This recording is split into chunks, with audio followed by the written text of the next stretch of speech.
Presidential run today, do you plan on following suit? Wouldn't you like to know?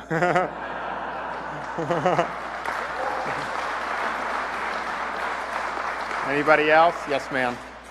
Governor, here in Duval County, we have seen bookshelves in schools emptied in response to Florida's new guidelines on books.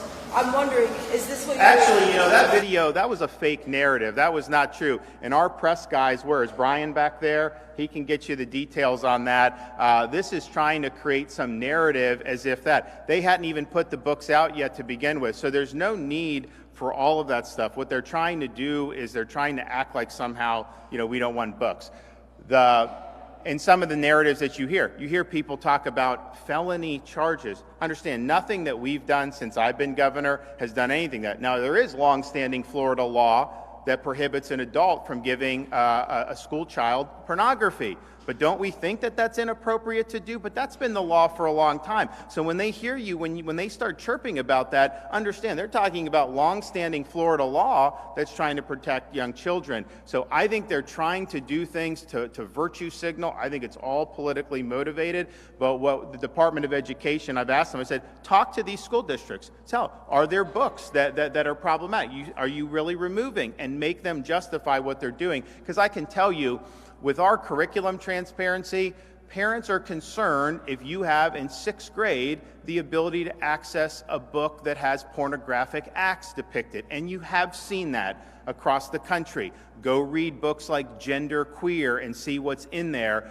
It's inappropriate. So we've armed parents the ability to object to that and to make sure that they're having education and not indoctrination. But anytime you hear about something that seems so outlandish, just understand they're manufacturing that to try to create a narrative. And so if there's anything that any of these school superintendents say are, quote, ban, produce that. And our Department of Education will absolutely take a look at that. And I can guarantee you, unless it's something that 99% of the people realize is wrong, chances are it's not in any type of issue. But I'd also note this. When they'll talk about some of the books that the parents do object to, they will rarely admit what is actually in there. You see these the school board meetings across the country, a parent will start reading what is in some of this, and the school board member's like, no, it's too graphic. You can't do that in a school board meeting.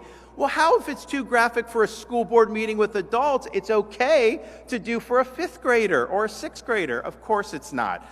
So let's just get real here. There's unfortunately an effort in our country to try to jam some of this stuff into the elementary and the middle schools, and that's just inappropriate. So we're going to make sure that parents in Florida feel safe sending their kids to school without having that shoved down their throat.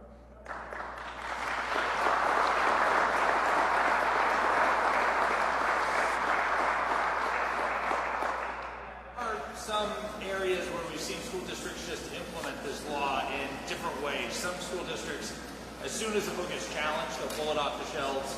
Other school districts will wait to go through the review process before taking it off. Some of these reviews are taking months. The Department of Education just complained to Duval County on Sunday about a book about Roberto Clemente being kept off the shelves for months as they reviewed it. That's politics, though. To be honest with you, come on. I mean, we know Roberto Clemente. I mean, seriously, that's politics. I think these school unions are involved with this. I mean, you guys can FOIA some of these communications. I guarantee you'll find some of that with the people that are doing it. So that's a joke, okay? You get something like that about a baseball player. First of all, I don't think parents are challenging that. I think they're doing it unilaterally to try to create an issue. But that can be resolved in about 2 minutes to be able to do that. And our Department of Education will be working, very quickly if they need any type of advice on that. But none of these things, 99% of this stuff is manufactured. It's not what you need to be spending time on. We need to spend time on teaching kids the basics. And when there are things that are injected that are clearly inappropriate, make sure that we're not doing that. It's not rocket science, and to take months is a joke. And we tried to provide, I know in the legislation, ability of parents, to be involved in this, and I think that's the right thing. Maybe we need to look at, if there is some type of challenge, they have to respond within 48 hours or something like that, because this is not very difficult. And I can tell you, when you have the books that the parents really are concerned about with the inappropriate, nobody justifies it. Nobody justifies it. Once it's shown, we may do an event where we actually show all this stuff and put it on the big board so people can see it. There will not be one person that will stand up and say some of this stuff should be in. But that's so much different. Having young kids engaging in sex acts, you're going to compare that to a biography of Roberto Clemente? Give me a break.